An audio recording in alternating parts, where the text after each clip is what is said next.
사무실에 누구 있으신가? 네. 고린도전서 15장 3절에서 8절까지 말씀을 함께 보도록 하겠습니다. 고린도전서 15장 3절에서 8절까지의 말씀입니다.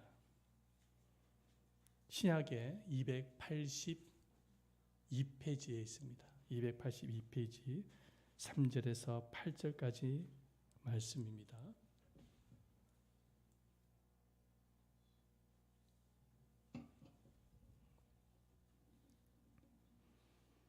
한 구절씩 함께 교독하겠습니다. 내가 받은 것을 먼저 너에게 전하였노니 이는 성경대로 그리스도께서 우리 죄를 위하여 죽으시고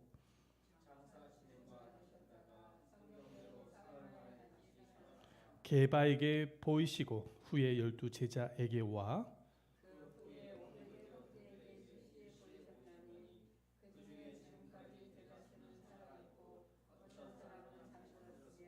그 후에 야고보에게 보이셨으며 그 후에 모든 사도에게와 맨 나중 만삭되지 못하여 난 자 같은 내게도 보이셨느니라. 아멘. 할렐루야. 이 시간에 오직 주님의 말씀만 듣고 또한 주님의 은혜만을 사모하는 여러분들 되시기를 축원드립니다. 이 시간은 너무나도 소중한 시간인데 사단은 이 예배를 방해합니다. 여러분들의 마음과 생각에 하나님께 말씀 앞에 집중하지 못하게 하고 은혜를 받지 못하게 하는 것이 마귀의 전략입니다. 그래서 이 예배당에 앉아있는 것 자체도 은혜지만 이 예배를 하나님 앞에 드려지면서 은혜를 받는 것 또한 매우 중요합니다. 그리고 여러분들의 생각 속에 온갖 잡동사니 생각이 올 수 있습니다. 이게 사단이 주는 생각이라는 사실을 기억을 하면서 오로지 말씀에게만 집중하시기를 축원드립니다. 아멘. 예수님의 부활은 우연한 사건이 아니죠. 아닙니다. 이미 구약 시대부터 하나님께서 말씀을 통해서 부활에 대하여 기록을 해 놓으셨고 반드시 그렇게 되어질 것이라고 선언하신 것이 부활의 말씀입니다. 그러므로 예수님이 부활이 일어나지 않았다면 하나님께서 거짓말쟁이가 되어지는 것입니다.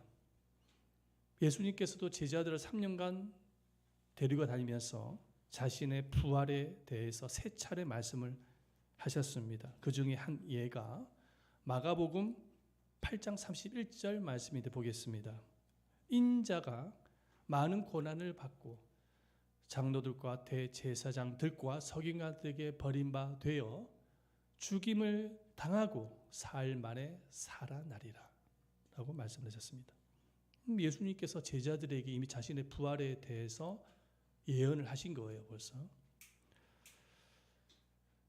예수님께서는 말씀하신 대로 사흘 만에 부활을 하셨습니다. 그런데 만약에 예수님이 부활을 하지 않으셨다면 예수님께서도 거짓말쟁이가 되어지는 것입니다. 그리고 기독교는 거짓말쟁이가 되어지는 것, 기독교는 존재할 수가 없게 되어지는 것이죠. 그리고 오늘 본문에 기록되어 있지만은 우리들의 믿음도, 우리가 전파하는 예수도, 우리가 가지고 되어지는 천국에 대한 소망도 다 거짓말이 되어지는 것입니다. 고린도전서 15장 4절 말씀 보겠습니다. 그리스도께서 만일 다시 살아나지 못하였으면 우리가 전파하는 것도 헛것이요 믿음도 헛것이라고 말씀을 하고 있죠. 그런 의미에서 예수님의 부활은 우리의 믿음이 헛되지 아니하고 우리의 믿음이 의미를 가지게 하는 가장 중요한 기초가 되는 것이죠. 그래서 우리 믿음이 기초이고 교회의 기초이고 기독교의 기초가 되는 이 부활이 우리에게 어떤 의미가 되어지는지 과거 그리고 미래 현재의 시점에서 함께 살펴보고자 하는 것이죠. 첫 번째, 부활의 과거의 시점입니다. 보여주세요. 부활의 과거적인 의미가 무엇인가? 한번 따라합시다. 부활은 역사적인 사실이다. 역사적인 사실입니다. 자, 옛날이나 지금이나 예수님의 부활을 믿지 못하는 사람이 있었습니다. 바울이 살았던 시대에도 마찬가지로 부활을 믿지 않았던 사람들 또한 많았습니다. 예수님이 부활하셨다고? 그 사람들이 조작한 것이잖아. 사람들이 만들어내야 될 소설이야. 어떻게 죽은 사람이 살아날 수가 있어? 그러면서 바울이 살았던 시대에도 부활을 믿지 않았던 사람들이 있었습니다. 오늘날에도 마찬가지예요. 예수를 믿지 아니하는 사람들을 제외를 시키고 교회를 다니는 사람들 가운데서도 아직까지도 예수 그리스도의 부활을 믿지 못하는 사람들이 많습니다. 그런데 성경은 뭐라고 말씀하고 있고 명확하게 말씀하고 있죠. 명확하게 말씀하고 있는데 예수님이 부활하신 것은 역사적인 사실이라는 것입니다. 성경은 분명히 우리에게 말씀하고 있어요. 만약에 예수님의 부활이 역사적인 사실이 아니라고 한다면 우리가 믿는 이 믿음도 헛것이 되어지는 거예요. 그래서 조금 전에 우리가 읽었지만 6절 말씀에 예수가 부활하지 않았다면 우리의 믿음도 전파하는 것도 다 헛것이다, 헛된 것이다, 이렇게 성경은 우리에게 말씀하고 있죠. 자, 6절 말씀에 부활이 역사적인 사건이라는 거 6절 말씀인데 이렇게 말씀을 하고 있죠. 성경은 읽어봅니다. 시작. 그 후에 500여 형제에게 일시에 보이셨나니 그 중에 지금까지 대다수는 살아있고 어떤 사람은 잠들었으며. 자, 예수 그리스도께서 부활을 하였을 때에 그 부활을 목격했던 사람이 몇 명이라고 말씀하고 있습니까? 500명이 넘었다라는 거예요. 여러분 한번 상상을 해보시기 바랍니다. 어떤 현실에서 일어난 사건에 대해서 한 두세 명 아니면 대여섯 명 정도까지는 서로 입을 모아서 조작을 할 수가 있어요. 어떤 사건에 대해서. 그런데 100명이 넘어가잖아요. 100명이 넘어가면 그 사건에 대해서 입을 모아 조작이 가능할까요? 100명이 넘어갑니다. 한 대여섯 명까지는 우리가 조작이 가능하다고 쳐요. 그런데 100명이 넘어가면 그 부활에 대해서 우리 입을 모으자. 예수님이 부활하지 않았는데 부활했다고 우리가 한번 조작을 만들어 보자. 그래가지고 100명이 되는 사람들끼리 입을 모아서 조작이 가능할까요? 여러분, 이것을 조작하려면 예수님께서 언제 부활을 하셨는지, 부활하시고 난 이후에 어떤 행동을 하셨는지에 대해서도 입을 다 맞춰야 돼요. 100명이 되는 사람들이. 자, 그런데 성경에 보면은 몇 명이라고 기록하고 있습니까? 100명도 힘든데 지금 500명이라는 사람이 그리스도께서 부활하신 것을 목격한 거예요. 목격한 거예요. 그리고 그렇게 목격했던 태반의 사람들이 살아있다고 말씀하고 있습니다. 대다수는 살아있고. 성경 그렇게 말씀을 하고 있습니다. 그래서 이 부활이라는 것은 사람이 조작이 불가능한 것입니다. 불가능한 거예요. 그러니까 성경이 뭐라고 얘기를 하고 있냐면 500명 이상이 되는 사람이 그리스도의 부활을 목격을 했으니까 못 믿겠으면 가서 물어보라는 거예요. 그 사람들한테. 사람들이 경험한 목격한 사람들이 많으니까 그 사람들한테 물어보라고 이야기를 합니다. 아주 심플하고도 원초적인 대답을 하고 있어요. 성경은 말씀하고 있습니다. 여러분 성경을 보면 특징이 하나 있는데 예수 그리스도의 부활에 대해서 논쟁을 하지 않고 있습니다. 왜 논쟁을 하지 않을까요? 이유가 있어요. 논쟁할 필요가 없는 거예요. 왜냐하니까는 그리스도의 부활을 목격했던 사람이 500명 이상이 되는 사람들이 증인으로 있으니까 논쟁할 필요가 없다라는 거야. 그냥 그 사람들 가서 물어보라는 거야. 물어보면 끝난다는 것입니다. 성경 그렇게 말씀을 하고 있어요. 그래서 이 부활의 역사성이 중요한 이유는 기독교는 철저하게 부활을 기초로 한 종교이기 때문입니다. 자, 마가복음을 보면은 종교 지도자들이 예수님께 와서 물어봅니다. 예수님이 수많은 사람들 앞에 많은 말씀을 하셨잖아요. 진리를 가르치셨어요. 그 천국 복음을 전파하셨는데 이 종교 지도자들이 와서 예수님께 물어보는 거예요. 당신이 말을 하는 것이 진리인지 사실인지 표적을 통해서 보여달라, 증명해달라. 그렇게 묻습니다. 자, 말씀을 보십시다. 마태복음 12장 38절이죠. 읽어봅니다. 시작. 그때에 서기관과 바리새인 중 몇 사람이 말하되 선생님이여 우리에게 표적 보여주기를 원하나이다. 39절도 보십시다. 예수께서 답하여 이르시되 악하고 음란한 세대가 표적을 구하나 선지자 요나의 표적밖에는 보일 표적이 없느니라. 40절. 요나가 밤낮 사흘 동안 큰 물고기 뱃속에 있었던 것 같이 인자도 밤낮 사흘 동안 땅 속에 있으리라. 자, 보십시다. 종교 지도자들이 예수님께 와서 당신이 지금 설명하고 있는 그 내용들이 사실인지를 증명해달라.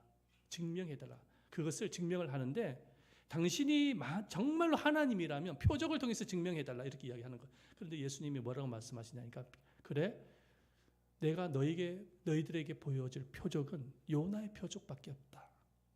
요나가 물고기 뱃속에 들어가서 사흘 동안 있다가 나왔지 않습니까? 마찬가지로 인자는 땅속에 들어가서 사흘 만에 살아나게 되어질 것이다. 그러면서 예수님은 그 종교 지도자들에게 부활에 대해서 말씀하십니다. 그러면서 예수님이 그 종교 지도자들을 향해서 뭐라고 지금 설명하고 있냐면은 지금까지 너네들한테 전했던 그 수많은 말씀들이 사실인 것을 무엇을 통해서 증명해 보이고 싶냐면은 부활을 통해서 증명할 것이다라는 것입니다. 부활을 통해서 예수님이 지금까지 설명했던 수많은 말씀들, 진리들이 사실이라는 것을 증명해 보이겠다라는 거예요. 그렇게 말씀하셨던 예수님은 실제적으로 사흘 만에 부활하심으로 인해서 지금까지 그리스도께서 말씀하셨던 그 말씀이 진리이며 사실이라는 사실을 인치셨습니다. 보여주셨다는 거예요. 도장을 쾅 찍으셔가지고 증명해 보이셨다는 것입니다. 그래서 예수 그리스도의 이 부활은 사실입니다. 역사적인 사실이에요. 그리고 그리스도의 기독교는 교회는 이 부활을 기초로 한 종교라는 것입니다. 그래서 2000년 동안 교회 역사를 보면은 가장 강력했던 가장 자주 던져졌던 도전이 무엇이었냐면은 예수 그리스도의 부활의 역사를 희석시키는 일을 계속해 왔습니다. 성경은 그리스도의 부활의 역사성을 증명을 하고 있지만 수많은 사람들이 세상 사람들이 이 약한 사람들이 사단의 종로로 타는 사람들이 그리스도의 부활을 거짓으로 만들기 위해서 희석시키기 위해서 노력을 해왔다라는 것입니다. 다시 말해서 부활은 사실이 아니야. 역사적인 사실이 아니야. 인간이 만들어낸 소설이야. 신화야. 조작이야. 이렇게 꾸며서 끊임없이 지금까지 도전해왔다라는 거예요. 그런데 놀라운 사실이 뭐냐면 2000년이 지난 지금까지도 예수 그리스도의 그 부활의 역사성은 보존되고 있다는 것입니다. 하나님께서 보호하고 있다는 거예요. 그만큼 그리스도의 부활은 역사적인 사료들이 많기 때문입니다. 여러분 세종대왕이 한글을 만들었다는 사실을 어떻게 믿으십니까? 세종대왕이 한글을 창제했다는 사실을 어떻게 믿으십니까? 무엇을 통해서 알 수 있습니까? 그냥 역사적인 사료를 통해서 알 수 있지 않아요. 그죠? 여러분들 학교에 가면 다 배우지 않습니까? 그런데요, 놀라운 사실이 뭔지 아십니까? 세종대왕이 한글을 만들었다라는 역사적인 사료보다 그리스도의 부활의 역사성을 증명하는 사료가 훨씬 많다라는 거예요. 세상에 많다라는 거예요. 그 그리스도께서 부활했다라는 것은 역사적인 사실입니다. 한번 따라 보십시다. 예수님의 부활은 역사적인 사실이다. 역사적인 사실인 것입니다. 이게 바로 부활이 갖고 있는 과거적인 의미를 우리에게 주는 메시지인 것이죠. 자, 두 번째, 부활이 주는 미래적인 의미입니다. 부활이 주는 미래적인 의미. 성경은 부활을 단순히 과거에 일어난 사건으로 말씀하고 있지는 않습니다. 예수님께서 부활을 하셨듯이 우리도 미래에 부활하게 되어질 것이라고 말씀하고 있습니다. 그게 바로 부활이 주는 미래적인 의미인 거예요. 자, 고린도서 15장 51절 말씀도 한번 읽어보겠습니다. 고린도서 15장 51절 한 목소리로 크게 한번 읽어보겠습니다. 시작. 보라, 내가 너에게 비밀을 말하노니 우리가 다 잠잘 것이 아니요 마지막 나팔의 순식간에 호련히 다 변화되리니 말씀하고 있습니다. 자, 52절 또 읽어봅니다. 시작. 나팔 소리가 나매 죽은 자들이 썩지 아니할 것으로 다시 살아나고 우리도 변화되리라. 그리스도만 부활하신 것이 아니라는 거예요. 미래에 우리도 부활하게 되어질 것이라는 것입니다. 믿으십니까? 자, 여러분들 우리가 말씀을 들을 때 아멘을 많이 하시는 것이 하나님께 영광이 되어지고 여러분들에게도 상당한 축복의 역사가 일어난다는 사실을 믿으시길 바랍니다. 그래서요, 교회를 보면은 예배를 드릴 때 무슨 소리가 많이 들립니까? 아멘 소리가 많이 들려야 되는 거예요. 아멘 소리가 많이 들리는 교회가 살아나는 교회예요. 아멘. 우리가 부모님과 대화를 할 때 네네네 하지 않습니까? 네네네 맞습니다. 네네네 하지 않습니까? 그러니까 우리 부모님과 대화를 할 때도 대답을 해야지, 대답을 하지 않으면 그는 불효가 되어지는 거예요. 부모 심정이 얼마나 타들어가겠습니까? 하나님과의 관계도 마찬가지인 거예요. 하나님이 말씀하시는데 아멘으로 화답을 할 수 있어야죠. 하나님이 말씀하시는데 아멘으로 화답하지 않고 이러면 하나님이 어떤 마음 가지겠어요? 어떤 마음 가지겠어요? 하나님 속에 타 들어가지 않겠습니까? 그래서 정말로 우리가 하나님의 말씀을 들을 때는 아멘으로 화답하는 여러분 되시기를 축원드립니다. 예수님만 부활하신 것이 아니라 우리도 부활하게 되어진다는 것입니다. 마지막 나팔 소리가 날 때 우리도 썩지 않는 몸으로 부활하게 되어진다는 거예요. 여러분, 미래에 소망이 없는 사람은 불행한 사람입니다. 사람이 소망이 있을 때 행복하고 어려움을 극복하게 되어지고 삶의 활력을 갖게 되어지죠. 만약에 소망이 없다면 우리의 삶은 괴로운 것입니다. 힘들 것입니다. 그런데 이 소망을 가로막는 가장 강력한 적이 있습니다. 소망을 가로막는 강력한 적. 그 적이 뭐냐? 죽음입니다. 소망의 반대말은 절망이 아닙니다. 소망의 반대말은 죽음입니다. 자, 예를 들어서 여러분들 소망을 한번 생각을 해 보시기를 바랍니다. 우리 중고등부 학생들 한번 생각해 보십시오. 여러분들의 소망이 무엇입니까? 대학에 들어가는 것이죠. 네, 대학에 들어가는 것. 그리고 대학에 들어갔다고 생각을 하십시다. 자, 대학에 들어갔어요. 그럼 대학에 들어가고 난 이후에 소망이 무엇입니까? 좋은데 취직하는 거, 직장에 들어가는 거. 네, 그렇다고 치십시다. 직장에 들어갔어요. 자, 직장에 들어가고 난 이후에 또 소망이 있을 수 있죠. 소망이 무엇입니까? 좋은 배우자를 만나는 거. 그렇다고 치십시다. 좋은 배우자, 멋쟁이 배우자, 정말 키도 크고 뭐 얼굴도 잘생기고 뭐 능력 있는 어떤 사람을 만났습니다. 자, 배우자를 만났어요. 그 다음에 소망이 무엇입니까? 자녀를 낳는 거, 예쁜 자녀들. 그 자녀들까지 낳았다고 치십시다. 자녀까지 낳았어요. 자, 그 다음에 소망이 무엇입니까? 네, 아파트 사는 거. 요즘 국민들이 꿈 아닙니까? 아파트 구입하는 거. 네, 그래, 아파트 내 집 마련하는 거. 소망을 가졌다고 치십시다. 네, 그 다음에 소망이 무엇입니까? BMW 모는 거. 네, 그렇게 치십시다. BMW 모는 거. 네, 그렇게 됐다고 치십시다. 그 다음에 소망이 무엇입니까? 아프지 않고 건강하게 사는 거. 네, 그렇게 하십시다. 아프지 않고 건강하게 살아가는 거. 그게 소망이라고 치십시다. 그 다음에 소망이 무엇입니까? 생각이 별로 안 나요. 생각이 별로 나질 않아. 그 이유가 뭐예요? 기다리고 있는 게 뭡니까? 죽음이라는 거예요. 어차피 사람은 마지막에 다 죽어. 다 죽어요. 그럼 죽게 되어지면 그 앞에 있는 것들이 무슨 의미가 있습니까? 무슨 의미가 있어? 어차피 죽는데. 응? 여러분들이 어렸을 때부터 가졌던 그 소망이 무슨 의미가 있냐고요. 죽음으로 마침표가 찍히는데. 그래서 죽음이라는 것은 모든 소망을 매몰시켜버리는 거예요. 모든 기쁨을 매몰시켜버리는 게 죽음인 거예요. 그러니까 소망의 반대말은 절망이 아니에요. 죽음인 거예요. 죽음. 죽음으로 끝나는 거예요. 죽음이 얼마나 잔인한지 아세요? 죽음이 얼마나 잔인한지 아세요? 사랑하면 사랑할수록 찾아오는 것이 고통이에요. 그게 죽음입니다. 별로 사랑하지 않는 사람, 별로 관계가 없는 사람이 죽게 되어지면은 별로 상처를 덜 받아. 그런데 그 사람을 내가 사랑하면 사랑할수록, 나에게 어떤 직접적인 관계가 되어지면 되어질수록 그 사람이 죽게 되어지면 찾아오는 것이 고통이에요. 괴로움이에요. 상처가 되어져요. 그게 죽음이에요.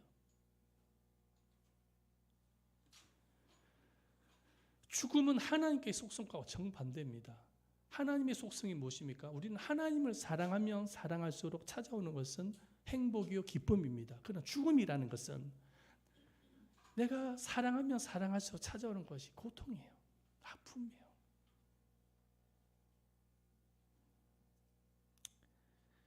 부교육자 시절에 저를 참 잘 챙겨주셨던 집사님이 계셨어요. 근데 갑작스럽게 그 집사님이 교통사고로 돌아가셨어요. 그래가지고 이제 장례식이 치는데 고민을 많이 했어요. 내가 가서 그 가족들한테 뭐라고 위로를 해줘야 되나? 뭐라고 위로를 해줘야 되나? 근데 내가 그 장례식에 가가지고 생각이 안 나는 거예요. 생각이 안 나는 거예요. 왠 줄 아세요? 왠 줄 아십니까?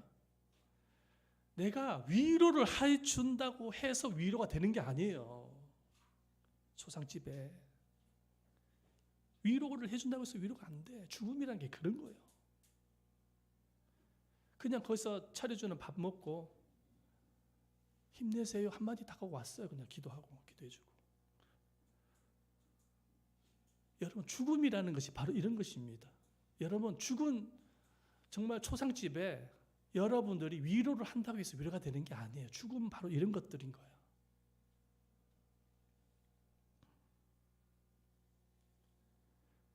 그래서 이 죽음이라는 것은 모든 기쁨과 소망과 삶의 활력을 완전하게 다 소멸시켜버린 게 죽음이야. 근데 우리 인생의 마침표가 뭐냐면, 이 세상의 마침표가 뭐냐면 죽음이야. 죽음. 뭐 많이 먹고 살다가 죽으나, 덜 먹고 살다가 죽으나, 좋은 걸 입고 살다가 죽으나, 좋은 옷을 안 입고 살다가 죽으나, 좋은 데 살다가 죽으나, 좋지 않은 데 살다가 죽으나, 마침표가 뭐냐면은 너나 할 거 없이 다 똑같아. 다 죽음으로 이 세상에는 끝이 나는 것입니다. 마침표예요.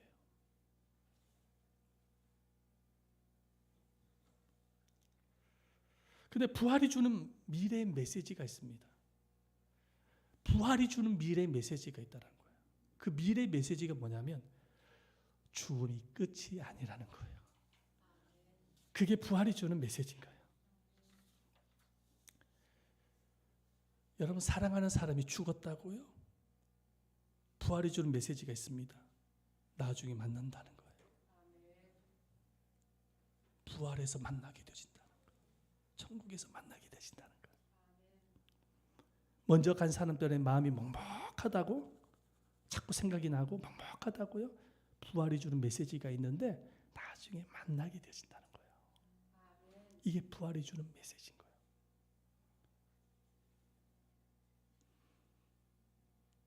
그래서 성경은 뭐라고 말씀하고 있느냐 잘 보시기를 바랍니다. 이 말씀을 그대로 받아들여요. 고린도서 15장 53절 말씀 천천히 읽으세요. 시작. 이 썩을 것이 썩지 아니함을 입고 이 죽을 것이 죽지 아니함을 입을 때에는 사망을 삼키고 이기라고 기록된 말씀이 이루어지리라. 자 54절 말씀부터 자 보십시다. 천천히 잘 이해하면서 읽으세요. 시작. 잠깐만. 네네. 54절 읽었죠? 이제 55절에서 57절 말씀부터 보십시다. 그 다음에 없어요? 네, 이거 시작. 사망아, 너의 승리가 어디 있느냐? 사망아, 내가 쏘는 것이 어디에 있느냐? 우리 주 예수 그리스도로 말미암아 우리에게 승리를 주시는 하나님께 감사합니다. 아멘. 자, 성경은 우리 하나님은 우리에게 뭘 말씀하고 계시냐? 부활이 사망에게 지금 선포한 말씀이에요. 그게 뭐냐? 사망아 너희 승리가 어디에 있느냐? 사망아 내 쏘는 것이 어디에 있느냐? 이 말씀은 뭡니까?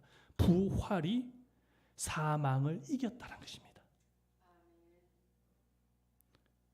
이것이 부활이 주는 메시지, 미래의 메시지인 거예요. 부활이 사망을 이겼다는 거예요. 마귀는, 사단은, 죄는 우리를 이 세상에 죽게 만들었지만 예수 그리스도의 부활은 사망을 이기셨다는 거예요. 그래서 예수 그리스도를 믿는 이들에게 사망을 이기게 하셔서 부활을 주셨다는 것입니다. 아멘. 할렐루야. 그래서 이 부활이 주는 미래 메시지가 아주 정말로 중요한 메시지인 거예요. 이거를 믿고 살아가느냐, 이거를 믿지 아니하고 살아가느냐는 천지 엄청난 차이가 나는 거예요. 진짜 소망이 무엇이냐? 부활이 소망인 것입니다. 그래서 나는 죽음이 끝이 아니라는 거예요. 나는 다시 살아난다는 거예요. 썩지 아니할 몸으로 부활의 영광을 맺게 되어진다는 거예요. 예수님이 이것을 말씀하시기 위해서 오신 것입니다. 아멘. 그러므로 사랑하는 여러분, 너무 무덤을 비싼 걸로 하지 마시길 바랍니다. 돌아가실 때 어차피 빈 무덤 될 텐데 거기 뭐 비석 같은 거 비싸게 하지 마시기를 바랍니다. 뭐 땅도 희한하게 너무 비싼 땅 사지 마시기를 바랍니다. 그 돈 있으면 자녀들 떡이나 더 사주세요. 어차피 나중에 무덤은 다 비게 될 텐데 왜 그런 비싼 걸 투자합니까? 예? 우리 믿는 사람들은 무덤 화려하게 할 필요가 없어요. 무덤 화려하게 할 필요 없어요. 없어도 돼, 무덤. 없어도 됩니다.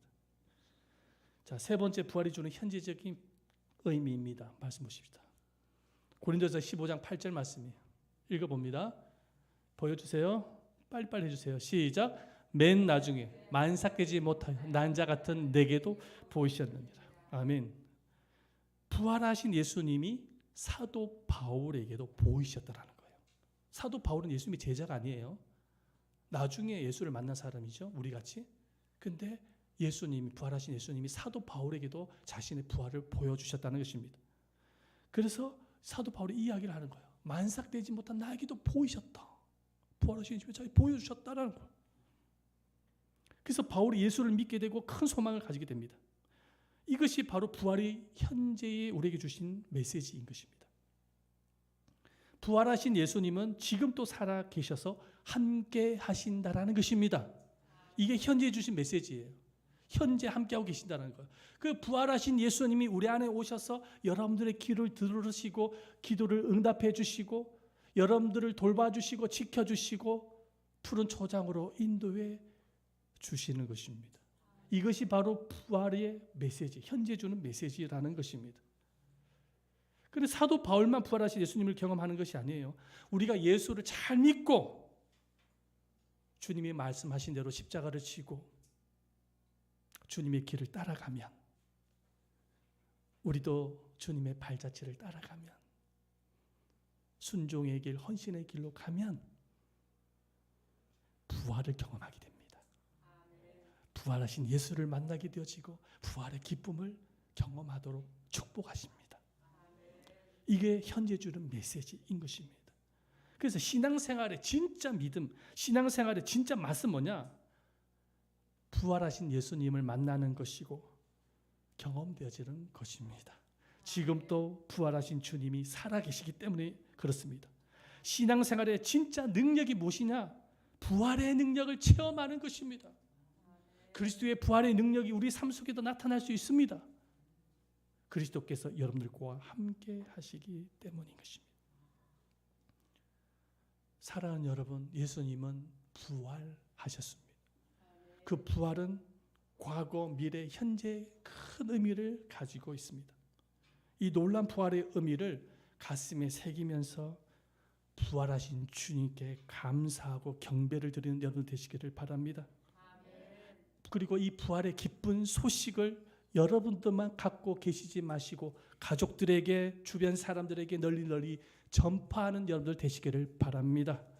그리고 부활의 소망과 믿음으로 부활하신 예수님께서 다시 오시는 그날까지 우리가 십자가를 짊어지고 주님의 길을 따라가십시다.